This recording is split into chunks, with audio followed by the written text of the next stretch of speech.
रसूल सल्लल्लाहु अलैहि वसल्लम ने फरमाया, अहले जन्नत के बदन पर बाल नहीं होंगे, बगैर दाढ़ी के होंगे, आंखों में सुरमा लगा हुआ मालूम होगा, ना इनकी जवानी ख़त्म होगी और ना कपड़े पोसीदा होंगे। ऐसी होती हैं जिनके जवाब में हम ठीक है के अलावा कुछ नहीं कह सकते, जबकि वो किसी भी तरह ठीक नहीं होती। रिश्ता खून का हो या एहसास का, किसी को मजबूर करके अपनी तरफ मतवज्जो करना गलत है। ज़िंदगी में अपने साथ रहना सीखें। बहुत ज़्यादा अहमियत दे देते हैं तो इनके नज़दीक आपकी कोई अहमियत ही नहीं रहती। हमारे हाथों से मोती बिखर जाएं तो इन्हें समेटना आसान है, मगर हमारे अल्फाज से किसी की ज़ात बिखर जाए तो इसका संभलना बहुत मुश्किल होता है। लिहाजा बोलने से पहले इस चीज़ का ख्याल रखा कीजिए। पाबंदी से नमाज पढ़ने वालों की आंख लग जाए तो अल्लाह पाक एक फ़रिश्ता भेजता है, जाओ मेरे बंदे को नींद से बेदार करो, कहीं इसकी नमाज ना कज़ा हो जाए। अल्लाह पाक हर किसी को नमाज पढ़ने की तौफीक अता फरमाए। नमाज कभी ना छोड़ें, इसलिए कि कब्रों में लाखों लोग तरस रहे हैं कि दोबारा ज़िंदगी मिल जाए ताकि अल्लाह के लिए एक सजदा कर लें। अल्लाह हम सबको पाबंदी से नमाज पढ़ने वाला बना दीजिए, आमीन। सुनता रहा हूँ कि दाढ़ी रखो सुन्नत है। मैंने कभी किसी को ये कहते नहीं सुना कि वादा करो तो निभाओ, सुन्नत है। किसी से बदसलूकी ना करो, सुन्नत है। और खल्क़े खुदा की खिदमत करो, सुन्नत है।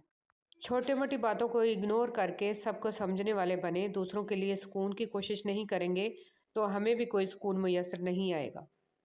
सीख लें, अल्लाह सब जानता है, वो जानता है आप कब किन वक्तों से गुजरे हैं। यकीन करें, वक़्त बदल जाएगा। कुरान पाक की खूबसूरती ये है कि आप इसके पैगाम को बदल नहीं सकते, हाँ मगर वो आपको बदल सकता है। रिश्ते कभी कुदरती मौत नहीं मरते, उनको हमेशा इंसान ही कत्ल करता है, कभी नफ़रत से, कभी नज़रअंदाजी से और कभी गलत फहमी से। बिस्मिल्लाहिर्रहमानिर्रहीम। ज़िंदगी बर्फ़ की तरह है, इसको नेक कामों में गुजारो वरना पिघल तो रही है, ख़त्म भी हो जाएगी। हज़रत अनस रज़ियल्लाहु तआला अन्हु से मरवी है कि नबी सल्लल्लाहु अलैहि वसल्लम ने फरमाया, हर इब्ने आदम ख़ताकार है और बेहतरीन ख़ताकार वो हैं जो बहुत तौबा करने वाले हैं।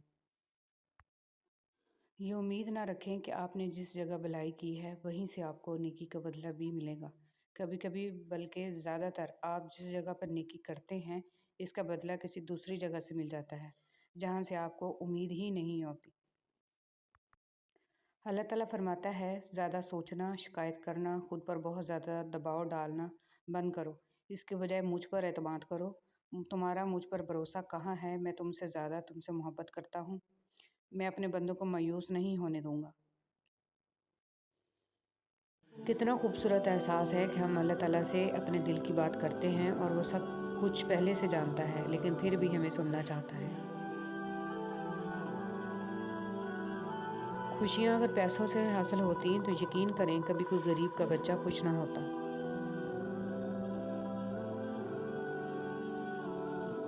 मोहब्बत का इजहार तब भी करो जब उसे निभा सको, बाद में मजबूरियों का सहारा लेकर किसी को छोड़ देना वफादारी नहीं होती। जो लड़कियां मेकअप बसाती हैं वो कभी भी अपना घर नहीं बसा सकती। जब कोई औरत आपको नज़रअंदाज कर रही हो तो इसका मतलब ये नहीं है कि वो आपसे नफरत करती है, इसका मतलब है कि इसका दिल दुखा है। मोहब्बत में ख्वारी की एक बड़ी वजह ये भी है कि ये इंसान खुद से ज़्यादा महबूब से मुखलस हो जाता है।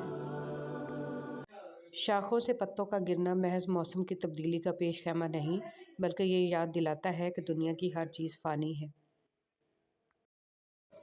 इंसान का मुंह मिट्टी ही बंद कर सकती है। रसूलुल्लाह सल्लल्लाहु अलैहि वसल्लम ने फरमाया, अगर इंसान के पास सोने की एक वादी हो तो वो चाहेगा कि दो हो जाएं, पर इसका मुंह कब्र की मिट्टी के सिवा और कोई चीज़ नहीं भर सकती, और अल्लाह इसकी तौबा कबूल करता है जो तौबा करे। हमेशा मुखलस रहें। आपकी मौजूदगी वक्ती हो सकती है, मगर किरदार और रवैये दायमी असरात छोड़ जाते हैं। रिश्तों में फूट डालने वाला शैतान नहीं होता, वो तो इंसान ही होता है। शैतान तो बिलावजह बदनाम है, और इंसान शैतान की आड़ में जो चाहता है करता है। शैतान भी सोचता है कि ये काम तो मेरा था, और कहता है कि इतने सलीके से तो मैं भी नहीं कर सकता था। वो तकलीफ़ जिसमें असल के साथ ताल्लुक़ न टूटे वो इनाम है। वो गरीबी जो अल्लाह के करीब कर दे और झुका दे वो इनाम है। और वो दौलत जो बाग़ी कर दे वो बर्बादी है। ये सब ताल्लुक़ की बात है, तो ताल्लुक़ कायम रखने वाला गम इनाम होता है, और ताल्लुक़ तोड़ने वाली خوشی سزا ہے اور گمراہی ہے۔ جس بات کے ذریعے اللہ سے تعلق قائم ہو جائے تو وہ انعام ہی انعام ہے۔ ایسا دروازہ بنیں جس سے خیر داخل ہو۔ اگر ایسا نہیں کر سکتے تو وہ کھڑکی بنیں جس سے روشنی گزرے۔ اگر ایسا بھی نہیں کر سکتے تو ایسی دیوار بنیں جو تھکے ہوں کو سہارا دے، کیونکہ اللہ کی مخلوق سے محبت ہی اللہ سے محبت ہے۔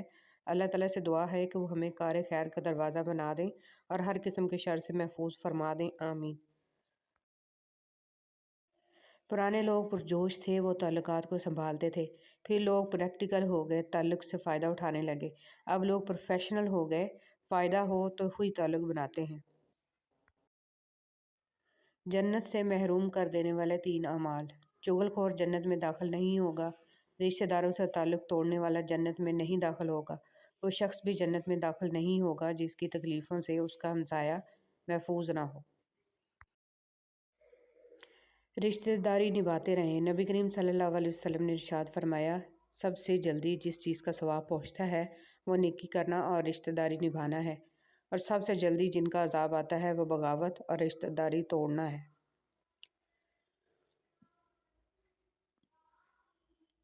جواب دینے میں کوئی زور نہیں لگتا، اصل طاقت چپ رہنے میں لگتی ہے۔ انسان رشتے بدلتا ہے، دوست بدلتا ہے، پھر بھی وہ پریشان کیوں رہتا ہے؟ کیونکہ وہ خود کو نہیں بدلتا۔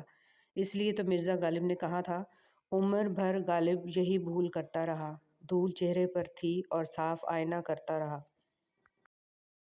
سخت ہاتھوں سے بھی چھوٹ جاتی ہیں انگلیاں، رشتے طاقت سے نہیں محبت سے تھامے جاتے ہیں۔ جن سے تمہیں نقصان پہنچا ہو اور مزید نقصان پہنچنے کا اندیشہ ہو، ان سے کنارہ کشی کر لو۔ ان سے بدلہ لینے کی فکر نہ کرو، کیونکہ سب سے اچھا بدلہ اللہ کا ہے۔ صرف غلط ہونے پہ وضاحتیں نہیں دی جاتی۔ کئی بار ہم وضاحتیں اس لیے دیتے ہیں کہ سامنے والا ہمیں عزیز ہوتا ہے۔ بوجھ صرف غلطیوں کا نہیں ہوتا، چاہتوں کا بھی ہوتا ہے۔ پتہ نہیں یہ برائی کیوں اتنی وزندار ہوتی ہے، لاکھ اچھائیوں پر غلبہ پاتی ہے۔ ہم انسان کسی کی ایک برائی کی وجہ سے اس کی لاکھ اچھائیوں کو بھلا دیتے ہیں، پھر وہی ایک برائی دل میں سدا زندہ رہتی ہے، مگر اچھائیاں زندگی بھر کے لیے مٹ جاتی ہیں۔ ہماری زندگی میں وہ شخص سب سے بہترین ہوتا ہے جو ہمیں اس وقت بھی سمجھتا ہے جب ہم خود بھی اپنے آپ کو نہیں سمجھ پاتے۔ وہی لوگ اپنی تنقید کو برداشت کرتے ہیں جو سچ مچ اپنی بہتری کے خواہاں ہوتے ہیں۔ کبھی کبھی حالات کے چابک اور وقت کا تھوڑا ہماری ذات کو اتنی تکلیف نہیں دیتے جتنا کسی بے تحاشا چاہنے والے کے الفاظ۔ تم زیادہ ترجیح ان لوگوں کو دیا کرو جو حق کی کڑوی باتیں تم سے کھل کر کہنے والے ہوں۔ دعاؤں کے روپ میں ملنے والی محبتیں بہت قیمتی اثاثہ ہوتی ہیں۔ ہم ہر ایک کو اپنے ذہن کے سانچے کے مطابق جج کر رہے ہوتے ہیں، یہ جانے بغیر کہ کون کن حالات کی چکی سے گزر کر آ رہا ہے۔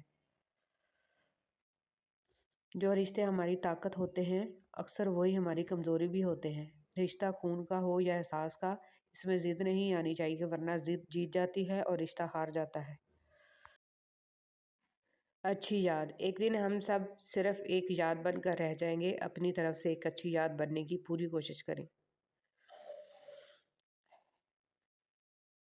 جب زندگیوں میں دین آ جاتا ہے تو انسان تھوڑے پہ بھی اللہ کا شکر گزار بن جاتا ہے، اور اللہ اس شخص کے دل کو اطمینان اور سکون سے بھر دیتا ہے۔